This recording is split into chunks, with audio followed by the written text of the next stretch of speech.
Hey Rob, how are you? How you doing? Good, good. Your last fight, obviously unfortunate ending, no contest, eye poke. How did you feel about kind of that outcome, and were you kind of chomping at the bit to get back in there? I mean, you say it was unfortunate, but the only person that gained from it was my opponent. I was won the first round, cruising the second round. I mean, the referee said accidental eye poke. Once, twice is you could maybe let him. Once you let him off accidental. Second one, surely take a point.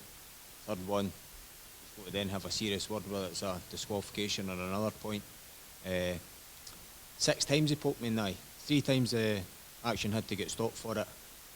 But all in all, when you watch the fight back, it was six times. The only person that gained from it was Fisher because he was losing the fight. Then for the doctor to come in and ask if I could see, I clearly couldn't see. Then the ref comes over and tells me I'm taking a point for the eye poke. I'm taking another point for how severe it is. Basically try to entice me to fight, but I'm a round up at that point, one in the second. The guy's got 2 points taken off. It's like the referee's trying to entice me to fight when it doesn't change the fact that I can't see out my eye.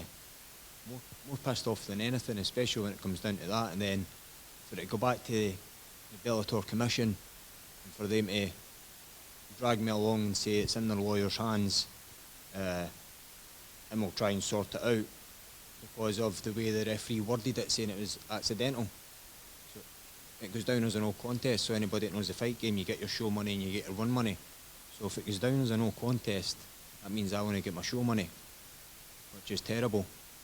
Then for him to come back maybe 6 or 7 weeks later after lawyers get involved and say there's nothing they can do about it, it seems like it was just brushed under the carpet to let it go quiet. So pretty pissed off at the fact that I only get half a paycheck, more than anything after the amount of effort and went into the bout. When you look at it, anything the fighter does is held responsible in there. During the bout we're held responsible, and the referee just walks away scot-free like nothing happens. He's not left accountable. You don't even get a statement from him to why that happened. Prior to that, you get a fighters meeting with Bellator. 20 minutes, is it Mazzulli, the commissioner, went over about eye pokes, saying this is your first warning in here. You won't get another warning out there. The first warning will be a point deducted. But then to go on 6 times, it just seems a wee bit unjust for me, especially when you only get paid half your money. Were you hoping that the fight would get rebooked, like that you guys would rematch? Well, right away I asked for it to be rebooked. Don't know why it didn't get rebooked after me wanting it and Fisher wanting it. Obviously it left a bad taste in his mouth and it left a bad taste in my mouth. But as you look at the matchups now, it's like they've put me forward as a winner, as I'm getting a top 10 guy, basically on the same money as I fought Fisher for though. And Fisher is fighting a guy, a lesser opponent. So they've put me forward for a top 10 guy on the same money. So stuff like that, it just leaves a bad taste in your mouth.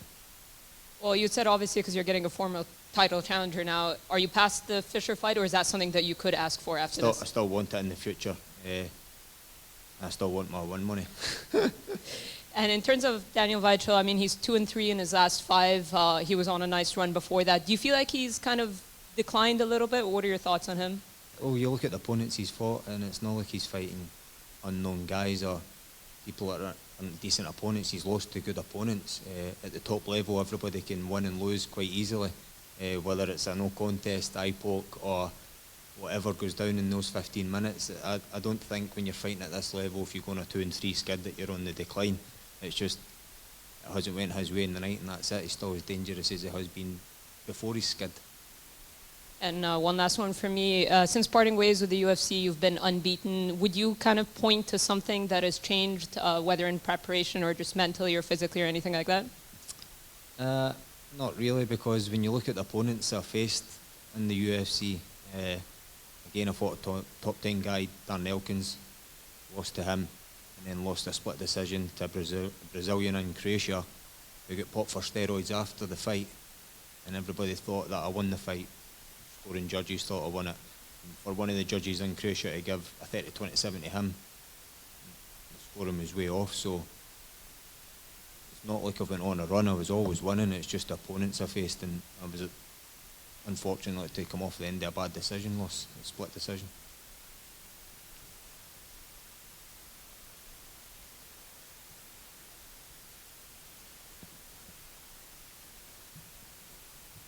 Again, Rob.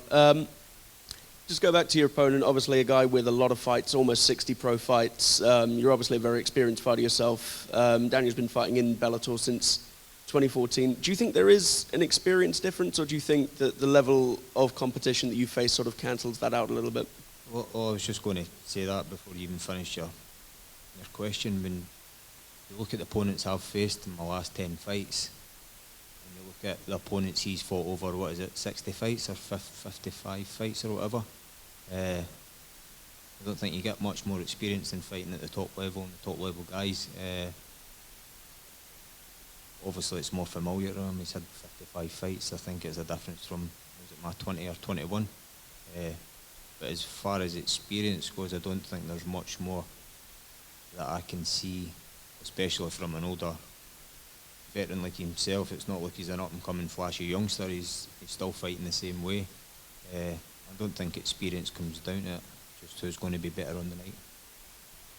Also, and I spoke to Fisher the other day, who seemed a lot less keen for that rematch than you do today. If you did win this, obviously there is probably, if you win this, you're going to be obviously up in the rankings a bit more. Yeah. Would it still be appealing to get that win back? Because obviously you were winning the fight quite decisively. Is that enough for you to maybe say, you know, in my head I won the fight? Would you really want to get that win back? No, I want the win back. I want the fight back. It's went down as a no contest, only one on my record. He's probably not so keen because he was losing the fight, like you said. But as a fighter, they don't listen to the fuck you say. They've got a plan, and if they're going for it, you're fighting who they tell you. And I've never turned down a fight in my life, so if they come back after this fight and say, you're not fighting Andrew Fisher, you're fighting this guy, I'm just going to roll with it. But if it was up to me, I'd love to run that one back. Next fight, win, lose or draw. Unfortunately, the way the media works with fights, it's only prior to your fight and after the fight, if you win, that you've got a voice. That went down as a no contest. Basically, I lost. Nobody came to me for an interview or asked me how I felt or did I want it run back or anything like that. So I'd be as well speaking to that brick wall after a fight and speaking to anybody that wants to listen, because the media is the only people that can get it out there. But as after a fight, if nobody comes to you and asks you any questions, nobody's going to listen to you. No worries. Thank you, man. Best of luck. Cheers. We'll take just a couple more here from online. Jay? Hey, thanks very much. And Robert, welcome back. Just a quick one for me. We've seen Yoel Romero last week put on a big performance. We've got Machida on the card this week. And I'm wondering, as you approach 40 yourself, I think you turned 39 last month, if you've given much thought to how much longer you want to do this, because we do see guys going longer in the sport now. Yeah, I mean, I suppose it just depends how much miles you've got in your clock, hard miles. I was late into this sport. I didn't start my first professional fight till 2009. So I was a wee bit later in it, so I haven't got as many miles on my body as most people would have at 40 if they'd been fighting for a longer time. And you always say one more, next one, I'll think about it. And unless I go in there and get my head kicked in, there's nothing going to make me not want to do it again. Until I feel like I can't compete in there, or even in the training room with these younger guys, then there's nothing to discourage me. I've been fortunate enough out my 20 fights or 21 fights, I've handed out no more beatings than I've took. And even the fights I've lost have been split decisions and decisions, very close fights. So until I take a beating in there, you're going to need to beat me out of there basically until I say I'm not doing this again. When I can compete in the training room, and obviously when it comes fight night, I'm more than happy to keep doing it till the wheels fall off. Thanks very much. Just a couple more here. Kobe? Hi, Rob. You just mentioned that basically you don't have as many miles on you as, say, a lot of guys would at your age. Have you changed anything about your preparation leading up to a fight in order to sort of save yourself? I mean, I suppose it all just comes with experience, the same as in fight night. You've got experience and minutes under under your belt in the octagon or in the cage. So approaching training, my attitude's different towards it. I know when to take a break, I know when to rest, I know when my body feels like it's been run over by a truck, to pull back and maybe have a half day or a rest day. Whereas before, when you first get into the sport, you're eager, you're learning, and you just keep going back to the training room where it's twice or 3 times a day, no matter how hard your session or how sore your body is, you just keep going back for more. But I suppose the older you get, the more you realise to listen to your body, and I've got all that experience under my belt. I'm not going in there and learning new stuff all the time.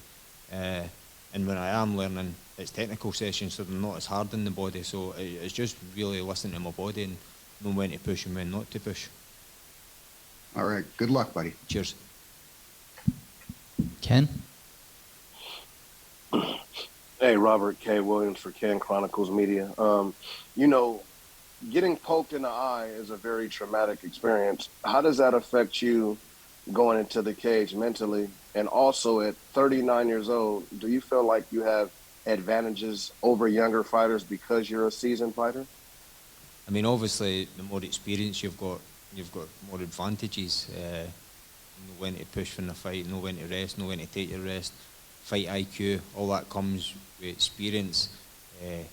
As in for getting poked in the eye and whether or not it'll affect me. Well, I've known about this fight maybe for 3 or 4 months, so I've been sparring a lot, and it's not really it's not affected me in sparring one bit. But I suppose you never know until you get in there and maybe poked in the eye again how you're going to react. But the initial getting poked in the eye, it's not great. I don't know if you've ever been poked in the eye yourself, but try doing that in front of thousands of people live on telly, and then another person at the side of the cage try to knock you out. It's not a good experience, mate.